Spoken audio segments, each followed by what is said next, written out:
Kinatong latest weather update Wednesday, April 27, 2022.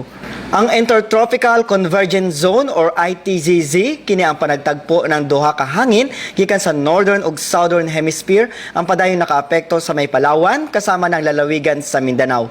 Samtang easterlies or init na hangin gikan sa dagat Pasipiko ang padayon nakaapekto sa ubang bahin sa nasod.